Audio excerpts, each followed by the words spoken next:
Hello, everyone. Once again, thank you so much for coming out this evening for Billie Holiday and the Art of Persona with Views and Brews. Thank you.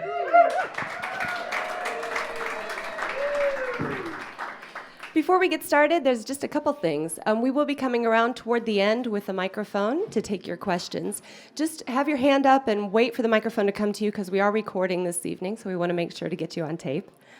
Also, a very special thank you to John Craig and Casey Cheek, our sound engineers. Woo! Videotaping this evening, we have the storyboard team with Rick McNulty, Miss Erin Randall, and Matthew McCrary. Thank you, guys.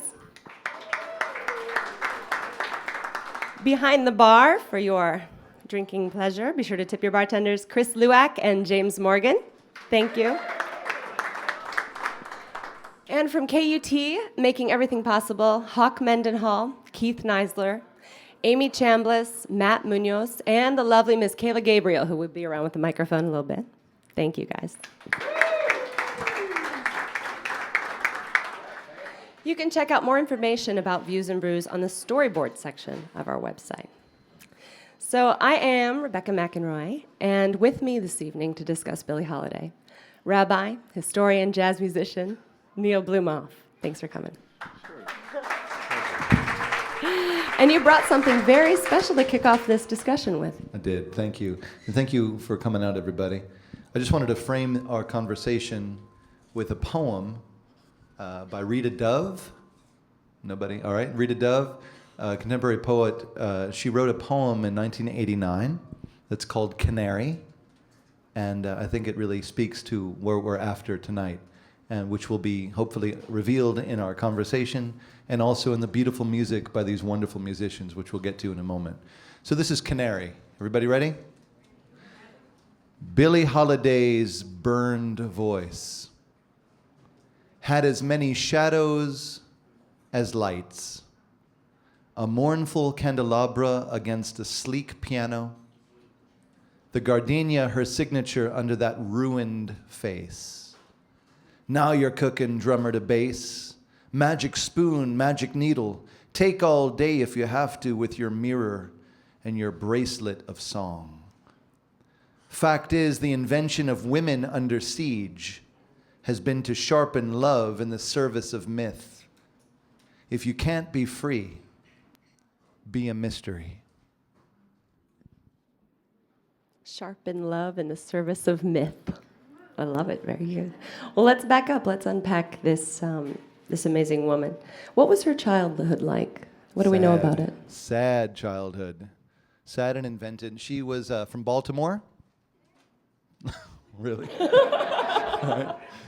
And from Baltimore. And, it's understood, I guess. Right. And her given name is Eleonora Fagan. Eleonora Fagan. Her father's name was Holiday, so she took that name as a stage name after a while, Billie Holiday. And she worked very young. And there's a supposed autobiography called A Lady Sings the Blues, which has some famous lines and ideas in it. And it was playing, some of it, there was a Carnegie Hall concert in 1954 that was put out by Verve. And inside of it, as it came out, there were snippets from this autobiography that came out, and so there would be a guy like me. His name was Gilbert Milstein, and he would, in between, different songs, would come out and read snippets of her autobiography. And suffice it to say that it was a very hard childhood, according to this. She was cleaning. She was working as a domestic, as a maid, and she found her way with her mother into the brothels, into houses of prostitution, and from there, eventually she began a music career. However, it was according to the autobiography, it was because of the music that she heard coming out of the whorehouses that found her attraction to them, and in fact found her attraction to what she was doing. And she actually said something very funny that I think is quite great, just personally. She said, she was listening to Louis Armstrong and Ma Rainey and Bessie Smith coming out of these whorehouses, and that's why she went in and she would do things just so she could hear this music, and she would work with the madam, etc. But she said, if a priest had actually been playing this kind of music, I would have actually gone and gotten involved in the church.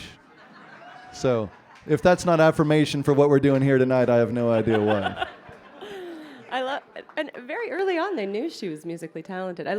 She had a retort to men when they would offer her money. She would say, "Hell, I can make more money standing up than I can lying down." It was great. But her created sense of self, when did this start? When was she kind of she already knew that she needed to create a myth in order to perform, in order to be who she needed to be? When did that begin? I think it began very early, and in fact, her career was from roughly the early 30s until her death in 1959. And I think that everyone wanted her to be who they wanted her to be. And I think she learned very early that she was none of those things, and that she maybe allowed people to think who she needed to be, but at the same time, she protected or had within her a part that nobody got to know. And she was so desirable with her incredible voice, with her incredible interpretation of the music, that everyone thought they knew her. And I think learning at an early age, she was raped when she was a little girl, that people thought they could possess her, and she was very adamant about it, recognizing that music was going to be her escape, her path, and her passion for being who she truly needed to be. And I think it was within her music that she became the most real of all. And she had to transform herself, not only who she was, but also how she looked on stage. There are moments when she had to wear white makeup when she was performing with Artie Shaw, then black makeup when she would be performing with Louis Armstrong. Maybe talk about that transformation, even of the physical self, and what that would mean to her. And I think that's right. I think Artie Shaw, being a white band leader, by the way, who was the first white band leader to hire a black vocalist. However, people were very concerned about that and very upset or very unsure of what that would bring. So I think she was living in the 30s in a very distinctive time in America, where people didn't really know what was happening. The roles of gender, the roles of race were really up for discussion, and certainly with what was going on in Europe as well. A conversation was being had, I think, in America specifically, about what this music represented, what people thought it represented, and who she could be navigating her way through it. So I think her whole life was this kind of persona and taking on ideas, and she was attracted, or men were attracted to her who sometimes had her interests at heart and many times did not. Men and women. Yes. I was thinking specifically of men who not only maybe were her managers, but were also her drug dealers as well. It is said that she was bisexual, and that's fine. I think that's something she was negotiating. I think, however, there were certain men in her life that were actively keeping her in control for their own reasons. Should we talk about her husband now? We'll get to that later. Sure. Okay. So what her husband, what was his name again? I forget. This one that was a really jerk. Which one? The one that was really bad. The one on her deathbed she tried to divorce him, right? But didn't do it in time, and so now he controls her whole estate. And on her deathbed, he came and read scripture, and she said, "Well, if he believes in God, I used to believe in God, but if he believes in God, I think I might have to reconsider." But what her choice in men, was this... It seems like she was her own worst enemy. Would you buy that?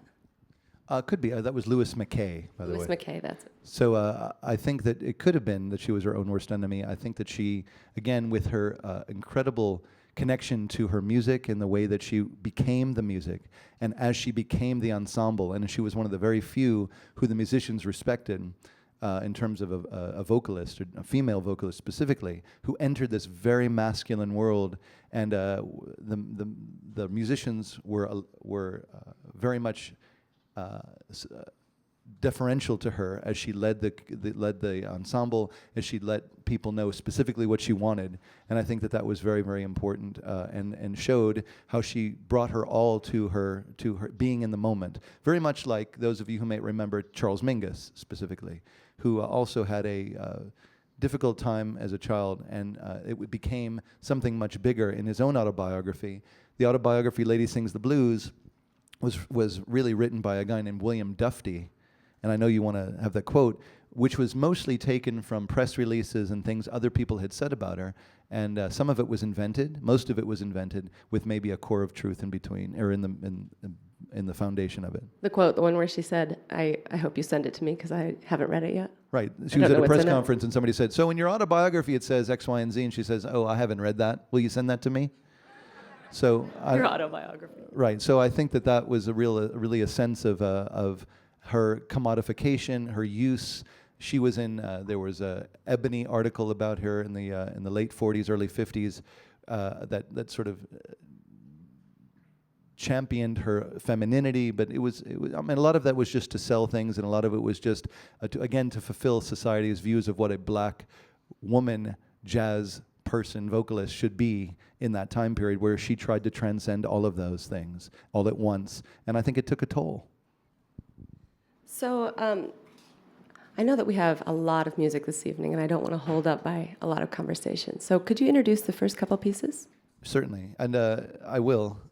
There's a really interesting quote that I want to mention by Hazel Scott, who was a musician herself. She was married to Congressman Adam Clayton Powell, and she wrote this about Billie Holiday. She said, just based on what we were talking about, she wrote, "I was overcome by all the tragedy, all the greatness, and all of the beauty of her life." So I think that really sums up a lot of the persona, a lot of what she was. And many people just think about it, as we talked about, in terms of the tragedy of her life. It was much more than tragedy. It was just putting herself, becoming the music itself, and letting people react to that. So there's going to be two songs that we're going to highlight this area about her in terms of men and the ways they supplied her with drugs and difficulties. The first one's called Lover Man, which was written by Jimmy Davis, Ram Ramirez, and James Sherman. It was actually written for Billie Holiday. Has anybody heard this song before? So lots of people, it's a jazz standard, and it was written for Billie Holiday. And then we're going to continue with a song that Billie Holiday herself wrote, which is called Fine and Mellow. And I think the ways that it's going to be performed here tonight are going to be not only reminiscent of Billie Holiday and a beautiful time in her music making, but going to highlight the contemporary talents of some great, great jazz musicians. So let's welcome them to the stage. We have Brandon Temple on drums, Daniel, and that's all we've got. No, and Daniel Durham on bass, Dr. William Menefield on piano. Dr. William Menefield. Our horns are going to be Ephraim Owen on trumpet. Sam Lipman on saxophone. And featuring an incredible jazz musician, an incredible vocalist, Ms. Pamela Hart, everyone.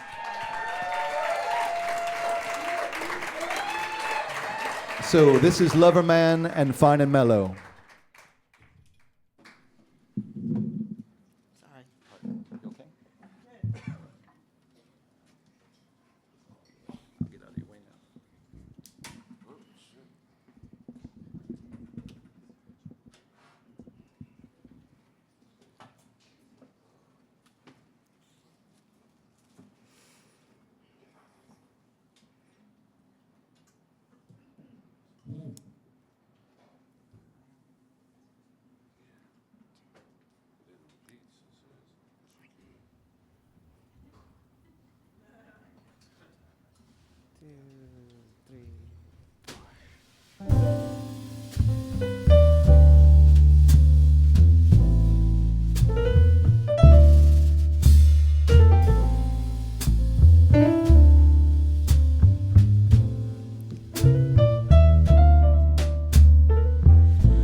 I don't know why, but I'm feeling so sad.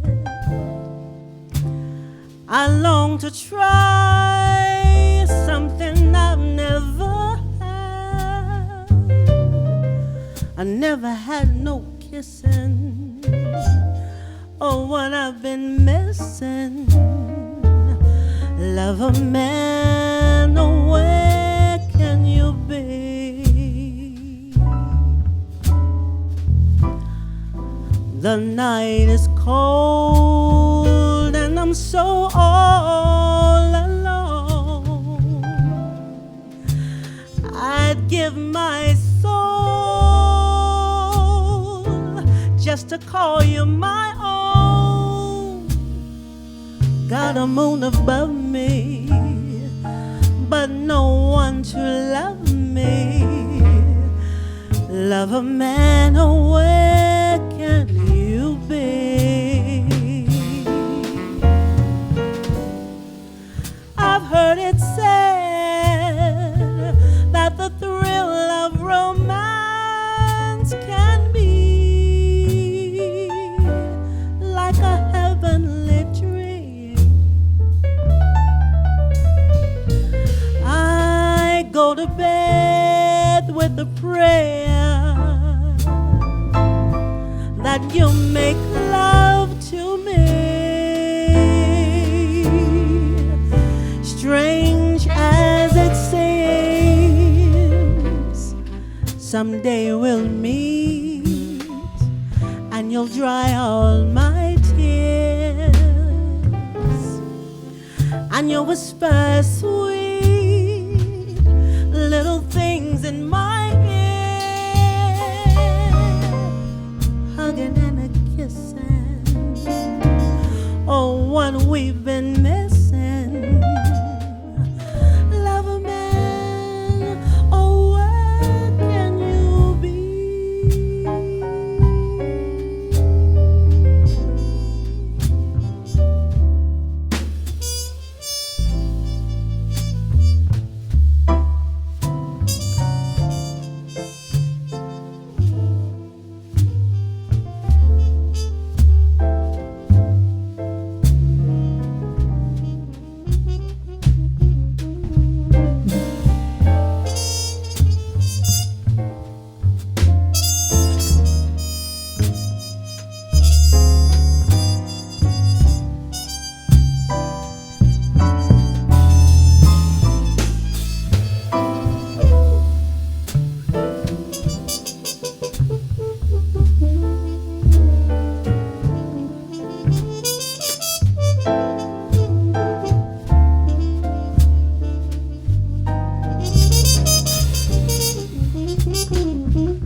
You make love to me.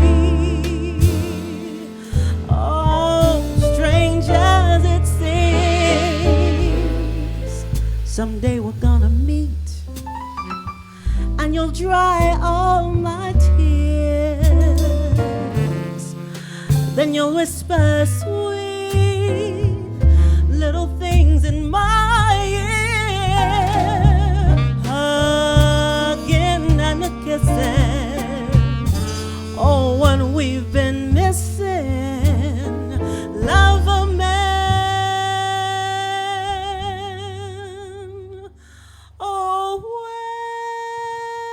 where can you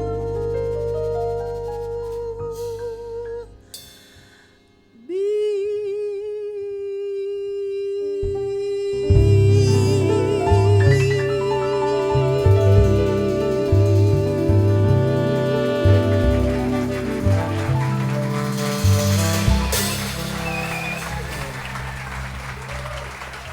Thank you very much. Ephraim Owens. If you've seen a Ken Burns special, you've seen of Billie Holly and the band, you've seen She, and her friends with the hats and the zoot suits on, and this is one of the tunes they did, Fine and Mellow.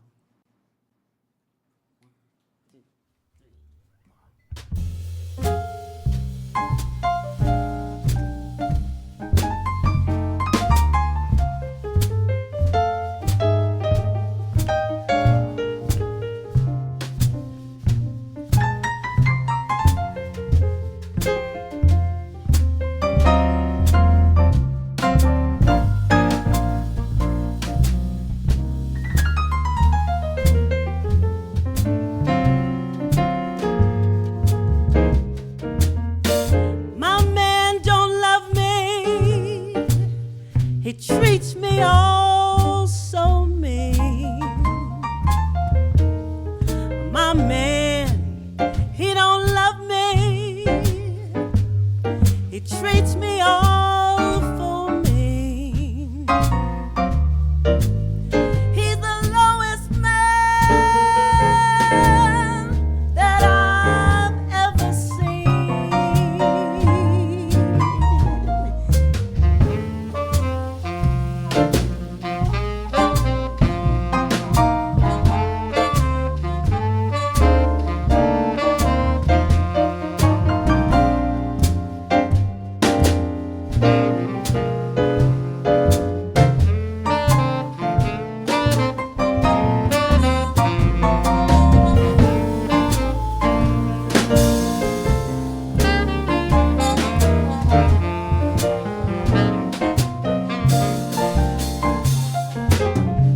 He wears hydrate pants.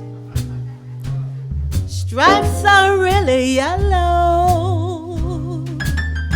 He wears hydrate pants, and the stripes are really yellow. But when he starts in to love me, he is so fine and mellow.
Love will make you drink and gamble, make you stay out all night long. Love will make you drink and gamble, it'll make you stay out all night long. Love will make you do things that you know is wrong. You know it's wrong.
Love is just like a faucet.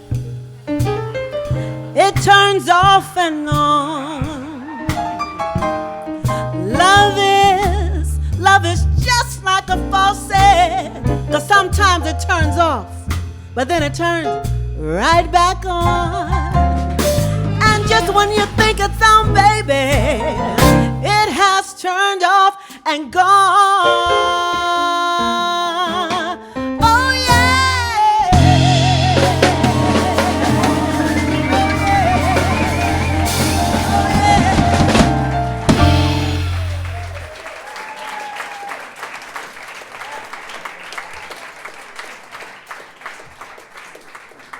Thank you very much.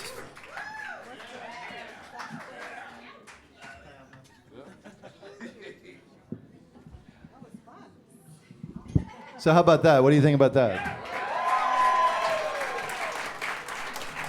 So again, that's featuring Pamela Hart on vocals. Yes, indeed. There's Sam Littman, everybody. He's on saxophone. Ephraim, where'd he go? Ephraim Owens, there he is on trumpet. Dr. William Menefield on piano.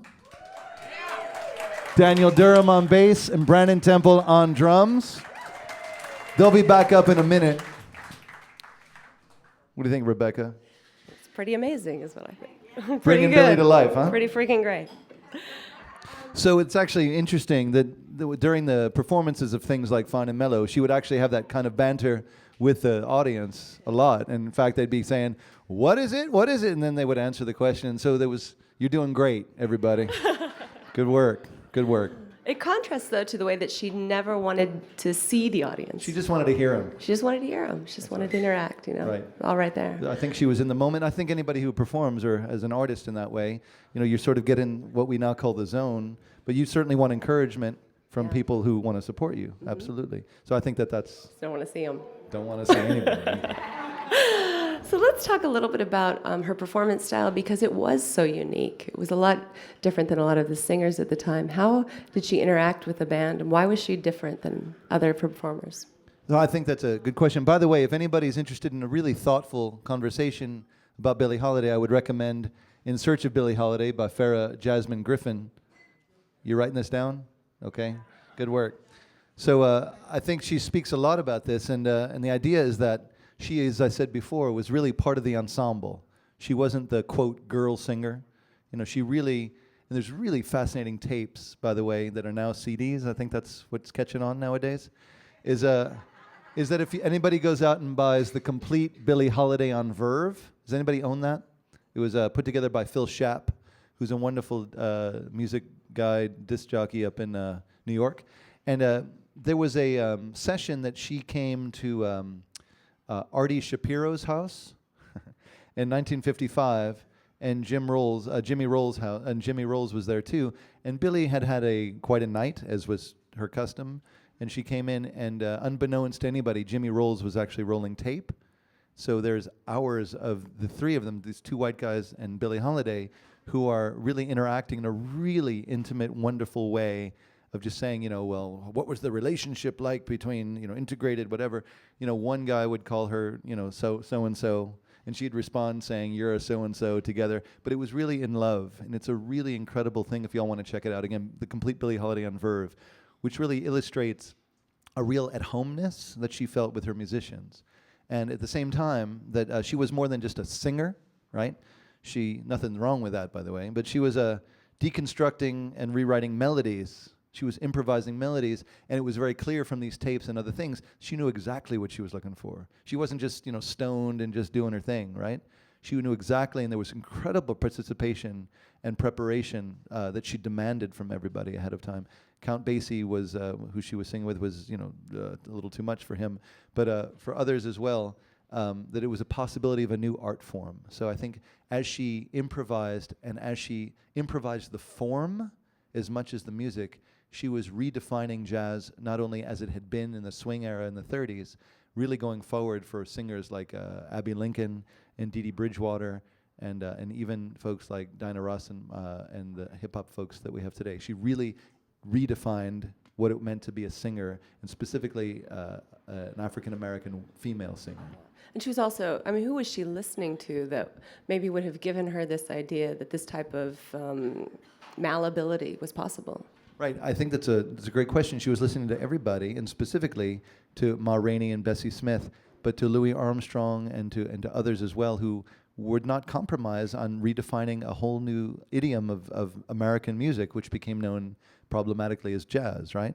That she had her own way of doing that, and she would not compromise. She would not become what other people wanted her to be, which I think was the incredible beauty of it, and a beauty of her. And ultimately, I think, we hunger for her. Is she not so popular today?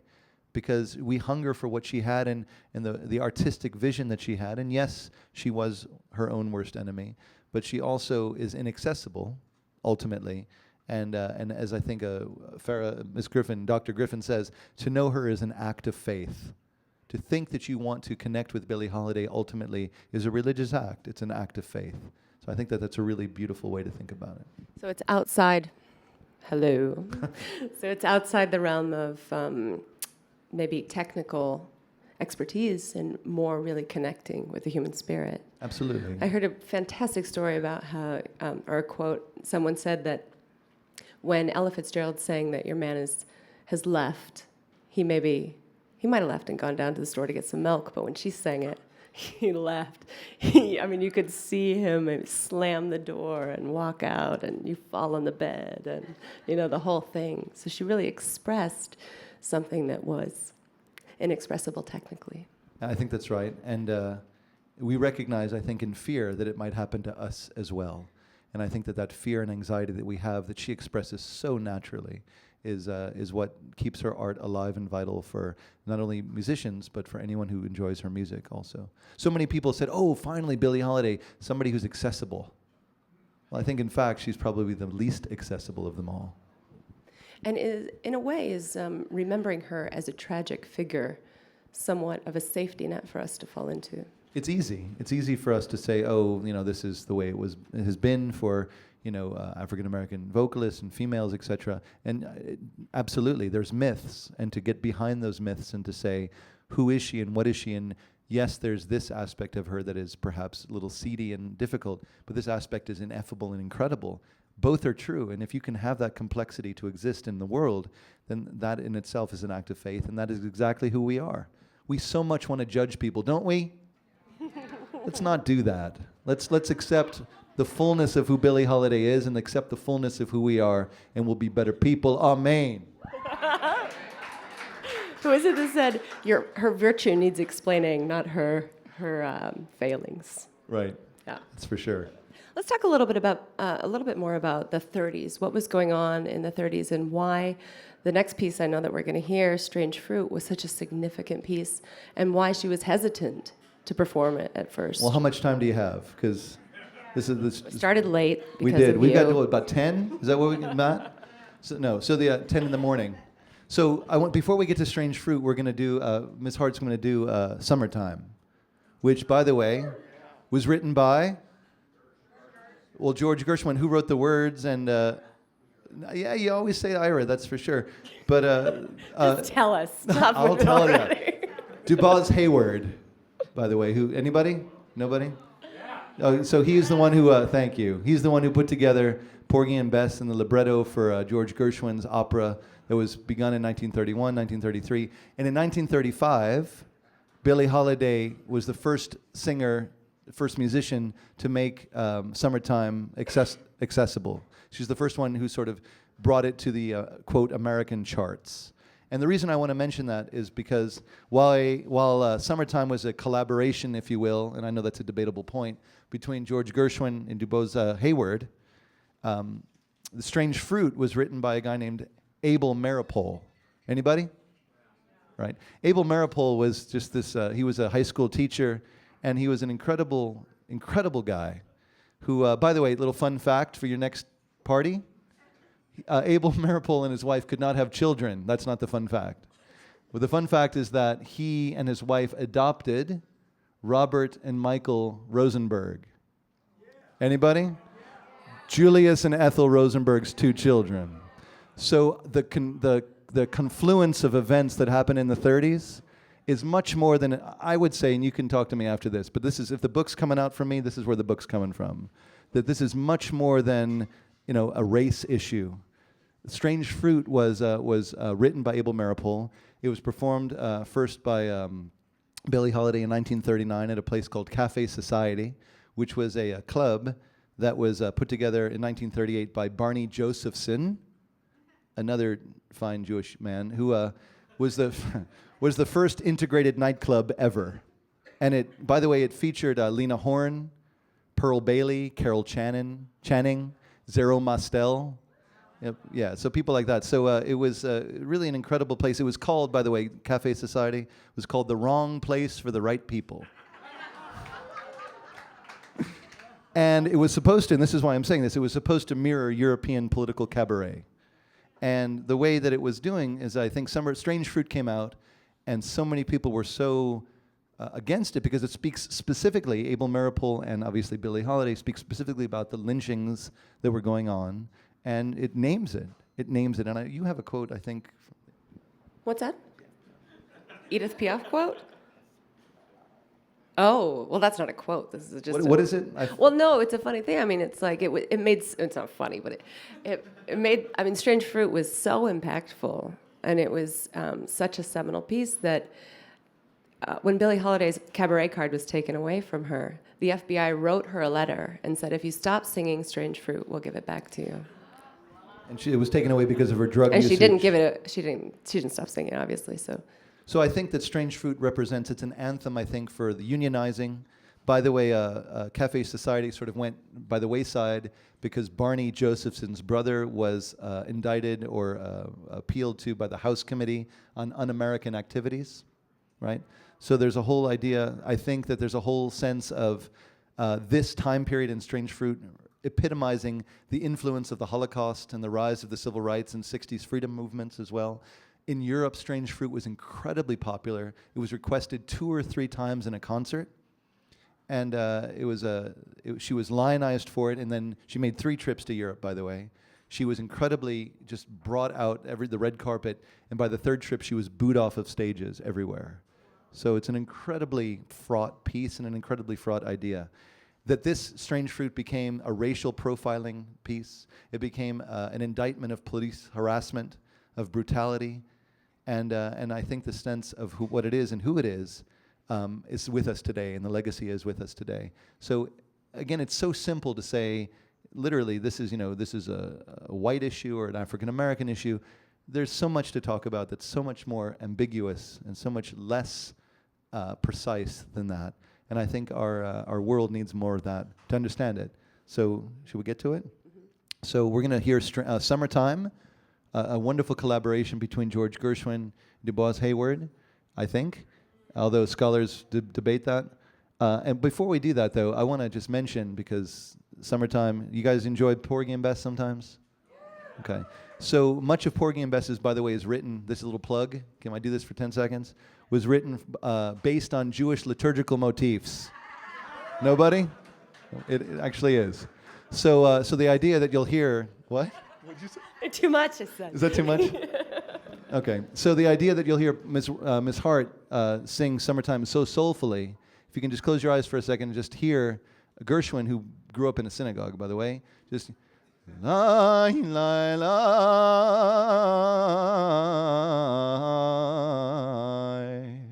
la la la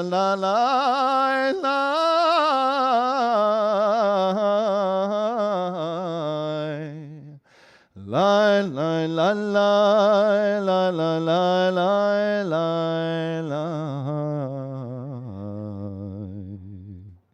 It flows very naturally, and in fact, there's scholarly. Yeah, great, thanks. There's scholarly work that actually proves that this stuff is liturgically based, and I think, and again, I'll say this every time, that the Jewish experience and the African American experience are connected. And I think that it's a mistake to sort of just group folks in white and black categories. And I think that there's a real sense of why the partnerships, and some of them were very bad, by the way. Joe Glazer was her manager. It was horrible to her. However, a guy named Milt Gabler, who started Commodore Records and Decca, was the one who made sure after Columbia Records said, absolutely, we're not going to put that out. He said, we are absolutely putting out Strange Fruit. And he's the one who brought that out. So I look forward to hearing Summertime and Strange Fruit. No, I was just going to mention, I mean, talk about being a vessel. You know, she had to be beyond everything in order to sing this, in order to maintain that within her. I think it's really powerful. I agree. So we'll go to synagogue for a second. Let's get the folks, the musicians and wonderful folks back up. Let's give it up for Ms. Pamela Hart for the vocalists. And everybody. We're gonna hear "Summertime," which again was made popular in 1935 by Billie Holiday, and then "Strange Fruit," which she debuted in 1939, and was really a major part of her identity through the 40s and the 50s. No pressure. No pressure. No pressure. After that, it's hard to follow.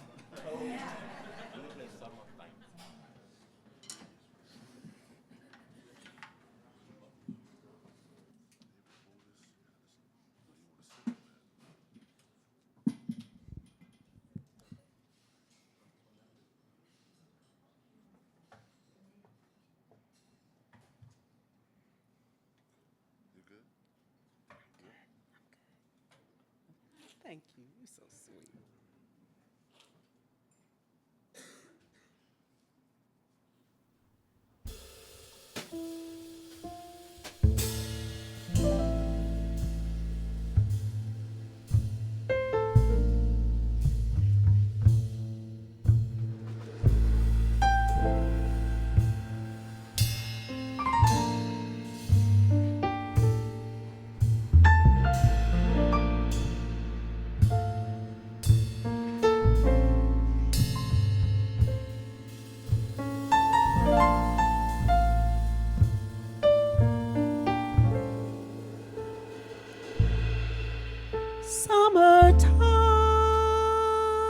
Summertime, and the living is easy.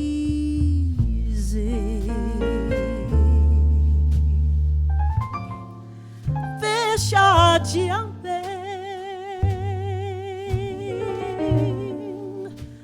and the cotton is high.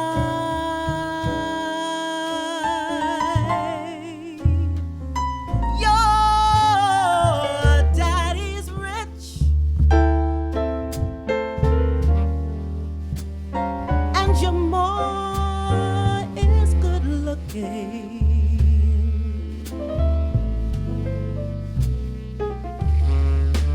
So hush, little baby, and don't you cry.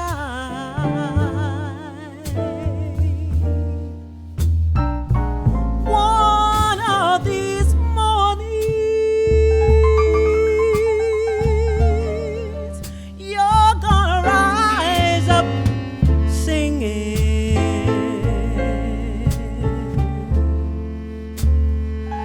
Then you will spread your wings, and you'll take to the sky.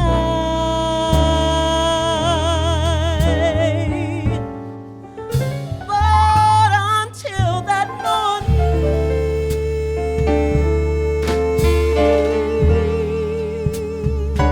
there ain't nothing can harm you.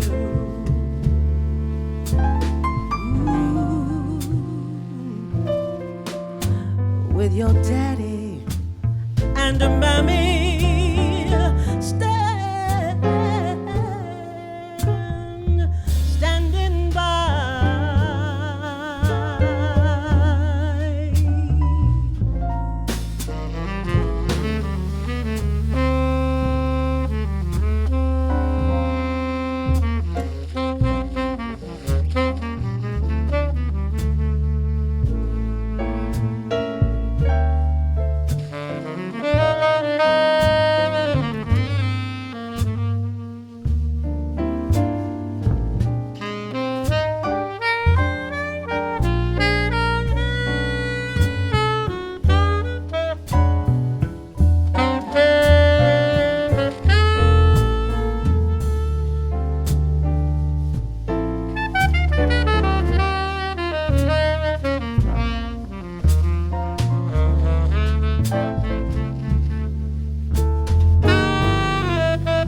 Hush, hush, little baby,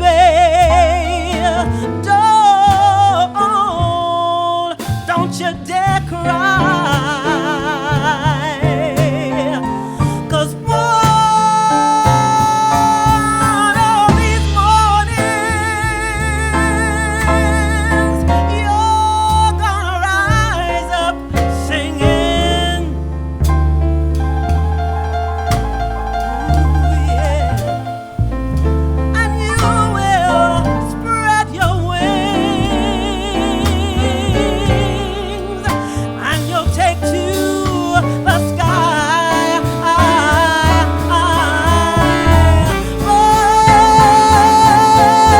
But until that morning, there ain't nothing can harm you, girl.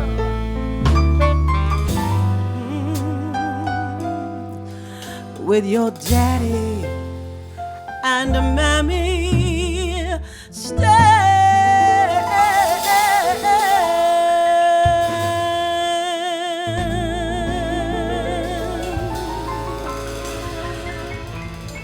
standing by.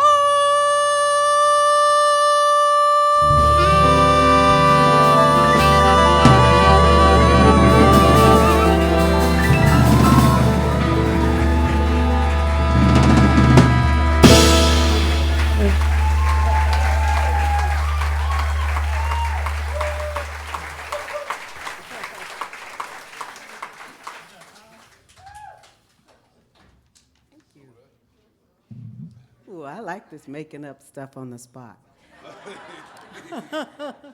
That's so cool. All right, we are going to do now for you Strange Fruit.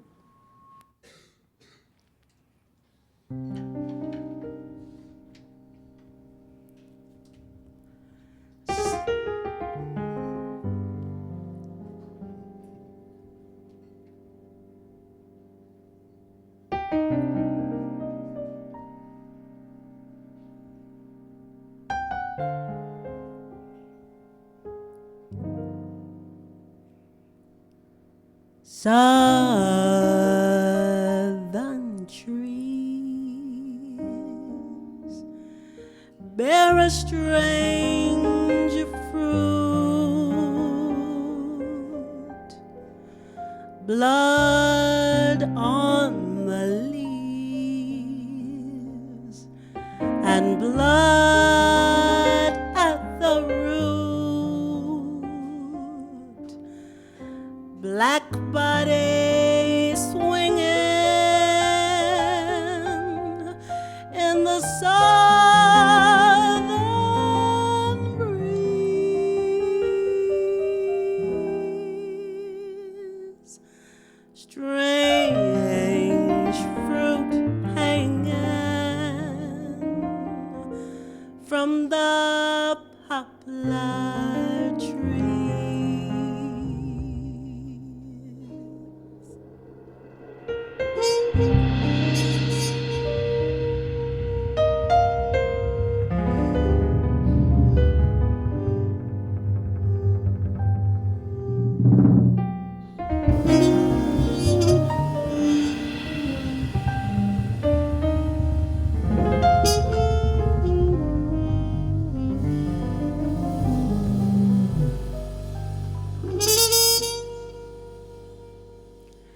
Pastoral scene of the gallant South,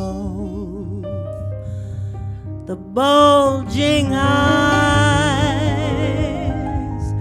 and the twisted mouth,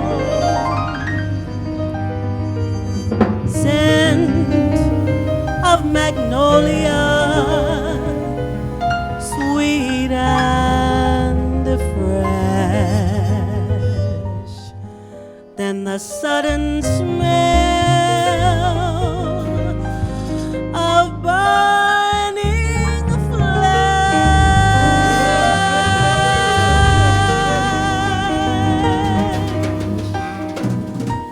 Here is the fruit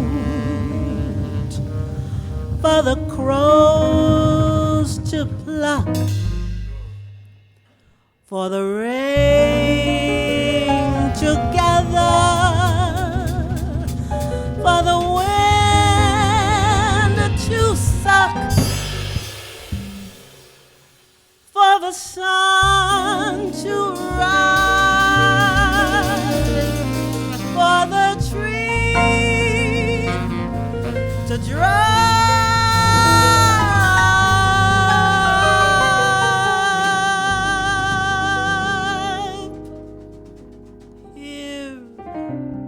Here is a strange and bitter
So as a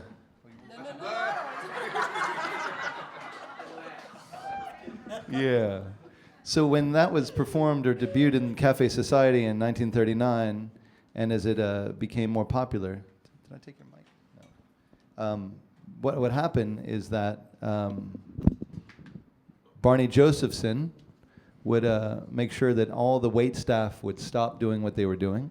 All the lights were taken down, and there would be only a spotlight on Billie Holiday's face, and she would sing, and he would actually hope that and encourage no applause after it, just to recognize the power of that song. So if we can reflect on that, Ms. Hart, thank you so much for bringing that to life. Thank you. Thank you. Thank you very much. And she also wanted her autobiography titled Strange Crop. There was a little bit of a pushback to that. What was that about? People just thought that was too political. And, you know, again, obviously these lyrics are incredible. Did you all were able to hear that? And if you haven't heard the song before, please, you know, make sure that you hear the lyrics. And, you know, people just wanted something a little safer. You know, Lady Sings the Blues sounds great. Strange or Bitter Crop, you know, that's threatening perhaps. So the idea that that people wanted to mitigate or lessen the impact of the incredible turbulence that was going on in American society, and I would say in European society too, in the world, is one of the reasons why I think her music is so poignant now, and her interpretations of that is so poignant now. You know, people have done Strange Fruit, but you can't hear that song without hearing Billie Holiday.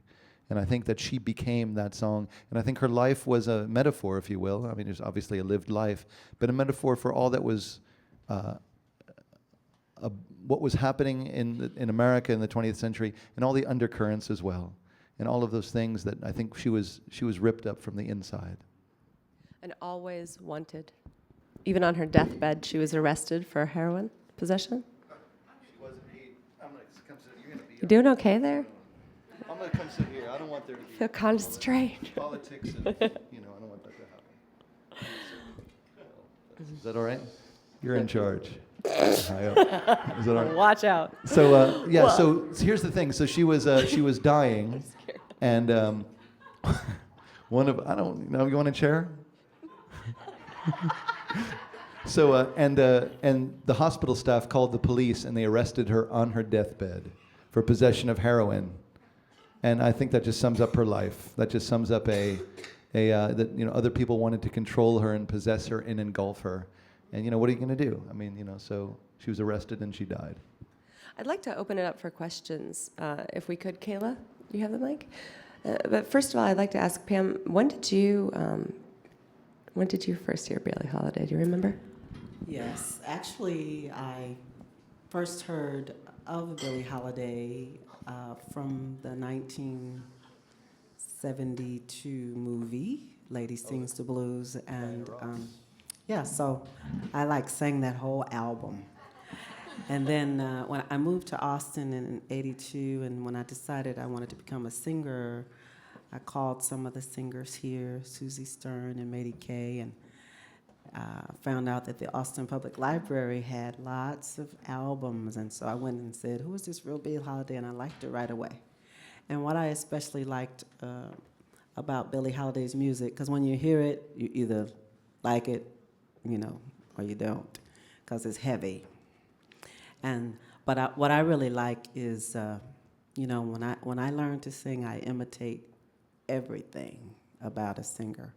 And so to try to imitate those bending notes and those different turns of phrases and articulations, that's what really got to me, because I was really trying to get into it. I can picture it, I can feel what's going on here, and it was great. I was like, great. I could ask you questions for days about it. Like, I think the audience is pretty ready. You mentioned the difficulties of her early childhood in Baltimore. Was she given the opportunity to go to school? And if so, how far did she get to go? Good Shepherd School for what? For reform girls? What was it? Yeah, so she was in and out of school a bunch. And so certainly the debate is whether she finished 5th grade versus certainly not up to 8th grade, and certainly no farther beyond that. The interesting thing is that she was Catholic, and so there was a little bit of a support system there. However, just based on lots of factors, again, some of which you can find in the Dufty so-called autobiography, and some of which some of which is obscured. Suffice it to say, she'd had opportunities to go back to school, and it didn't really work out. Question near the door. Here you are. Good evening. We've seen a lot of heroines in music be diminished, or legacy be diminished by drug use or drug possession or whatever. Most notable ones recently being like Whitney Houston or Amy Winehouse or things of that nature.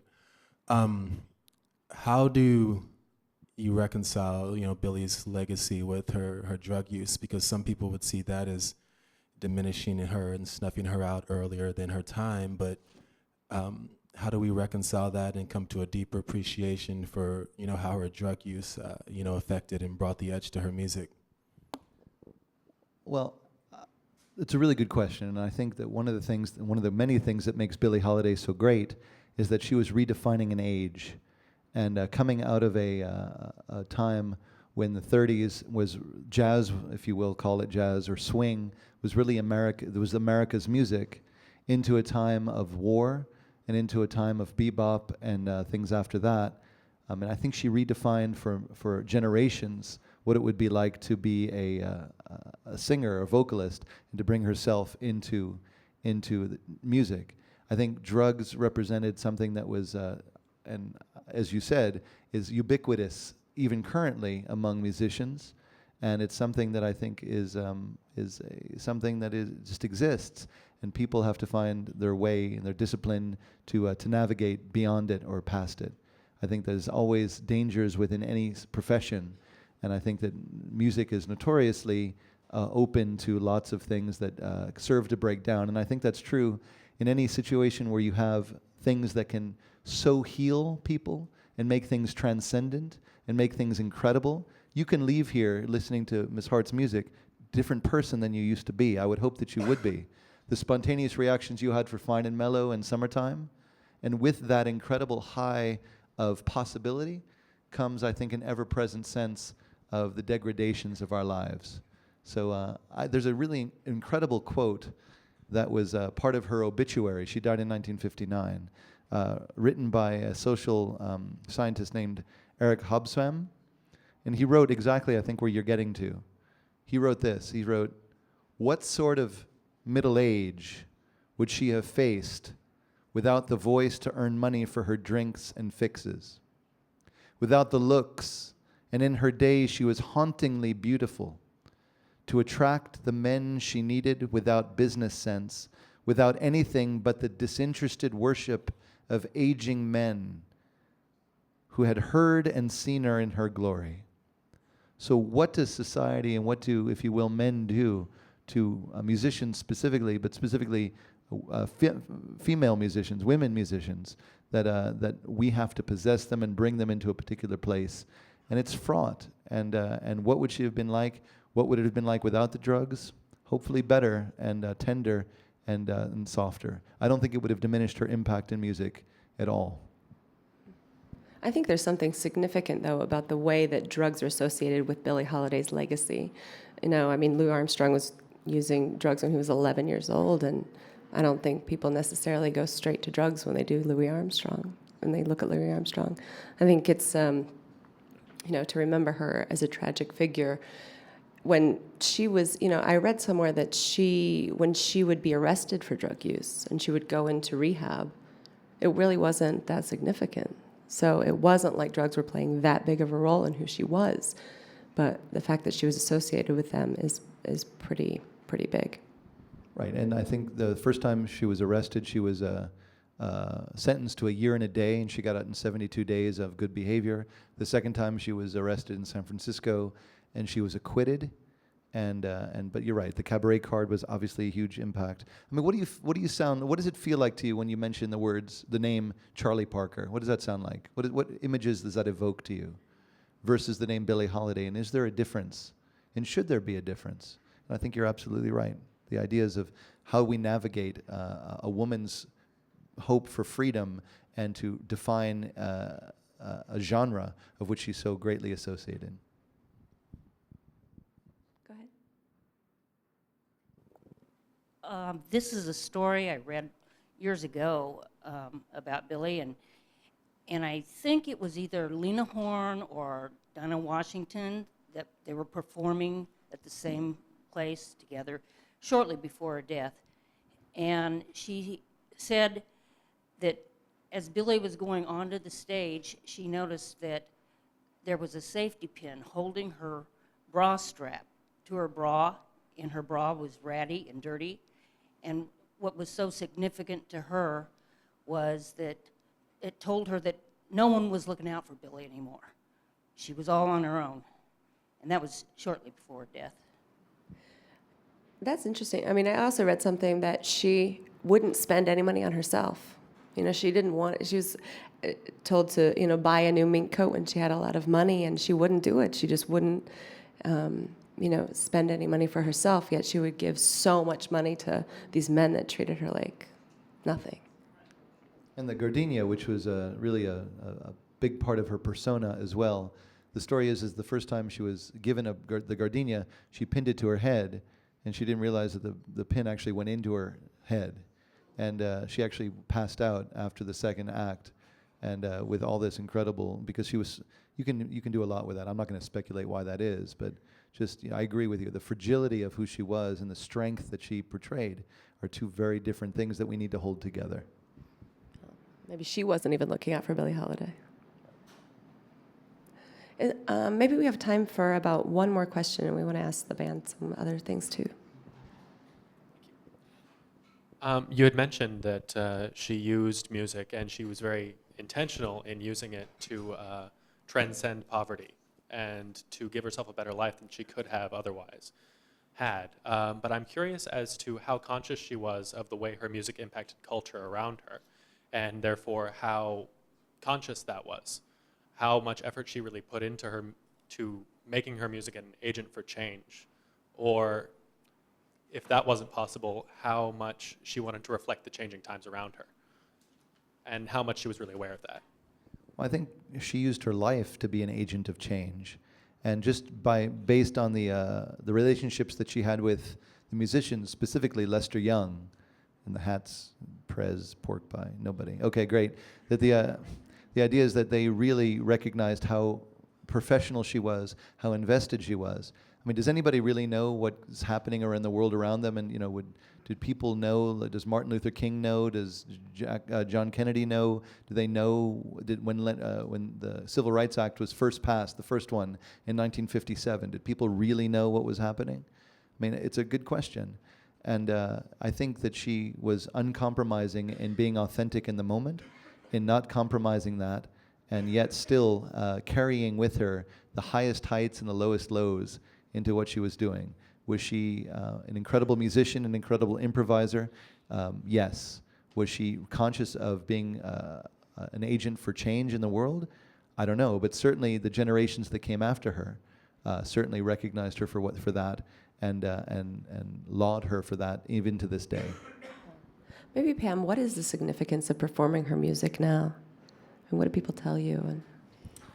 Well, I enjoy performing Bille's music because she was able to take songs that were thrown by the wayside. You know, when in her era, people were singing the standards and you had to sing those group of songs, to become popular. But she didn't just do that. She took songs that nobody else would perform. And because of her phrasing, you know that Bille never sings right on the beat. She might be several measures behind and just sit back on the couch in a song. And so I like that. I like that about her, is being the renegade and doing songs that nobody else wants to do and making them hits, making them jam, So I like that. So I think we have a couple more pieces, right, to go out on. And do you want to introduce those couple? You're all right with them? I do. Okay.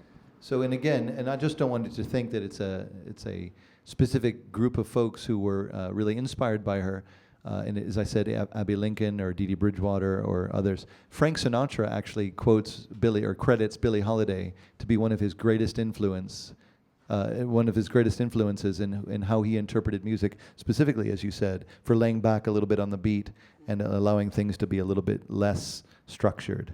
And I think she really taught everybody those things.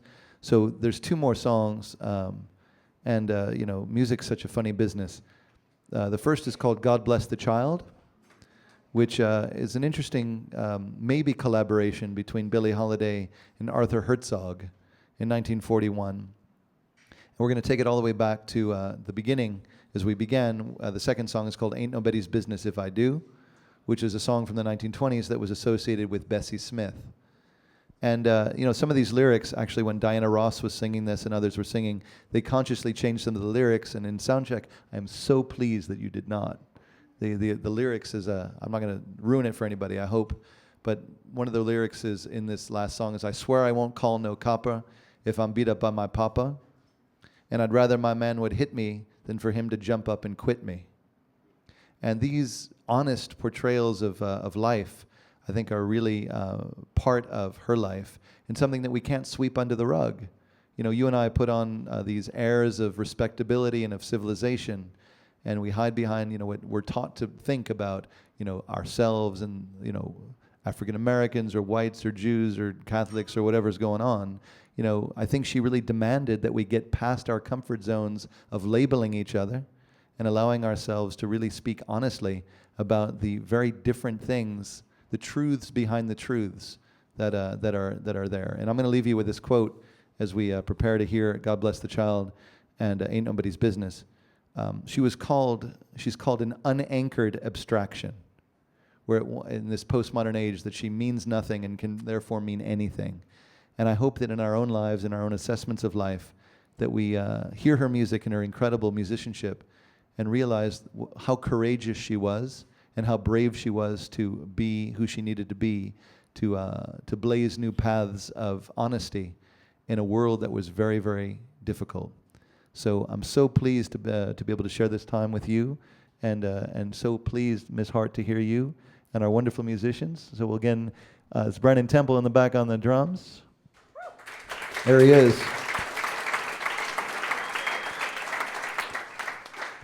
Daniel Durham is on the bass.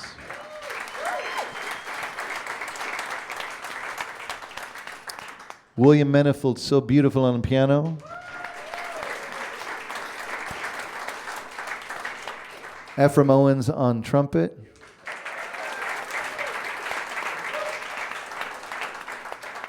And Sam Lippman on saxophone. And Miss Hart, it is a pleasure to hear you. And please, everybody, bringing so much to life, Pamela Hart on vocals.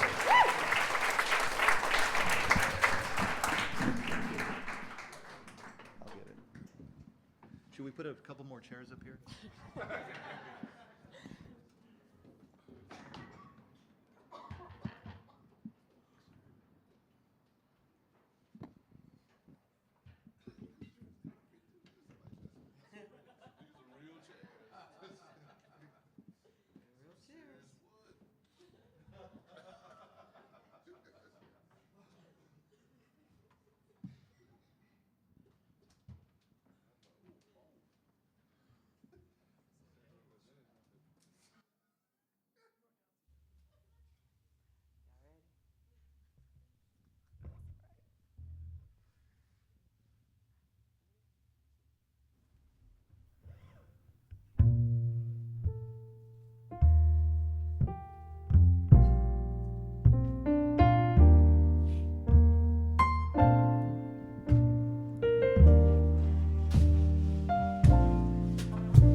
Them that's got shall have, them that's not shall lose.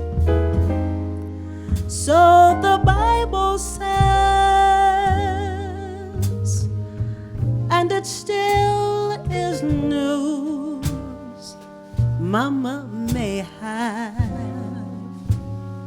Papa may have.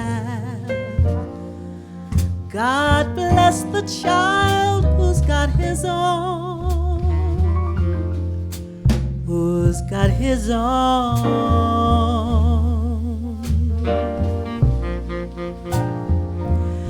Yes, the strong gets more,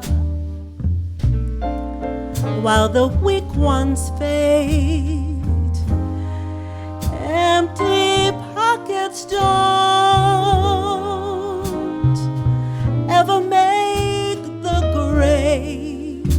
Your mama may have, and your papa may have,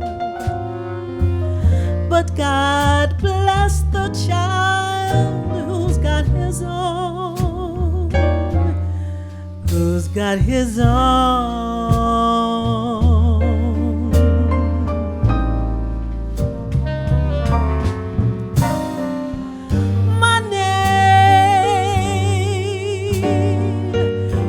Lots of friends, they crowding round your door.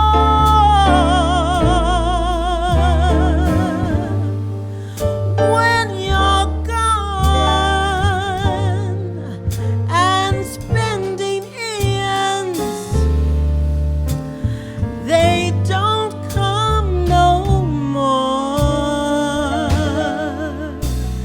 Rich relations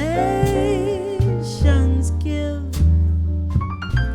a crust of bread or such. You can help yourself, but don't take too much. Mama may have, Papa may have, but God bless the child who's got his own, who's got his own.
crust of bread or such. You can help yourself, oh, but don't take too much. Mama may have, Papa may have, Auntie may have, Sister may have. God bless the child who's got his own,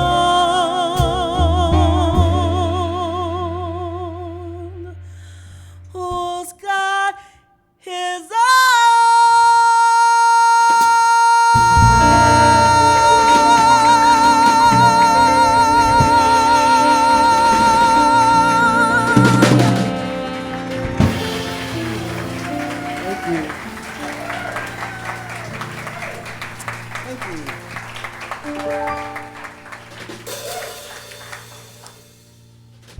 All right, and then Bille's signature tune here, her other signature tune. I don't blame her, ain't nobody's business.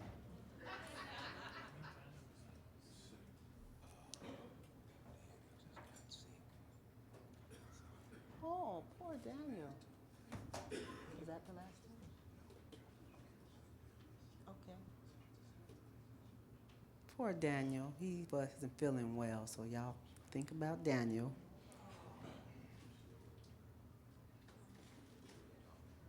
Will said we good, because he's the doctor.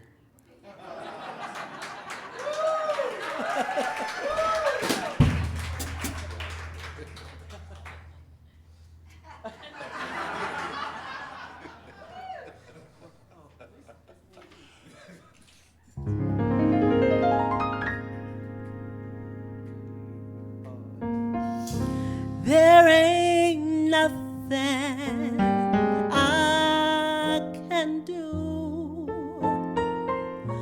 nothing I can say that folks don't criticize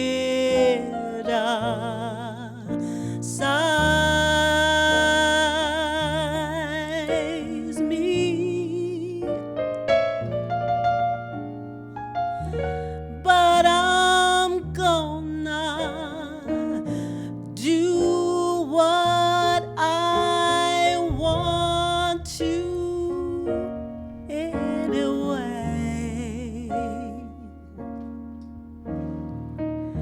And I don't care just what people say. If I should take a notion to jump into the ocean, ain't nobody's business if I do. If I go to church on Sunday, then cabaret all day Monday, ain't nobody's business if I do.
If my man ain't got no money, and I say, take all mine, honey, ain't nobody's business if I do. If I give him my last nickel, and it leaves me in a pickle, Ain't nobody's business if I do.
I'd rather my man would hit me than for him to jump up and quit me.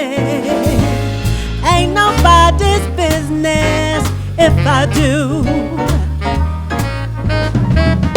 I swear I won't call no copper if I'm beat up by my papa. Ain't nobody's business if I do. It ain't nobody's business. It ain't nobody's business. Nobody's business if I do. It ain't your business, and it ain't your business. Not even your business. What I do. It ain't nobody's business. It ain't nobody's business. It ain't nobody's business if I do. If I do.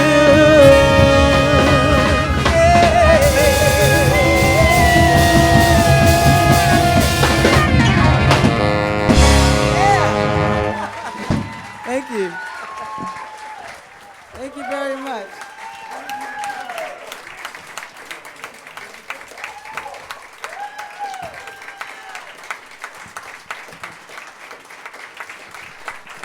I got carried away. I wasn't supposed to get it loud. Miss Pamela Hart, everybody. Beautiful. And we'd love to thank this exceptional group of folks. You won't get better jazz musicians in this city, everybody. So we thank KUT Radio, and I know there's an announcement to be made. I just want to say that I hope that you come away from here transformed and recognize the complexities of Billie Holiday and go forward in your own lives recognizing the highs and the lows, the lights and the darks, and may this be, if you will, a religious experience and go forward to it. So thank you very much.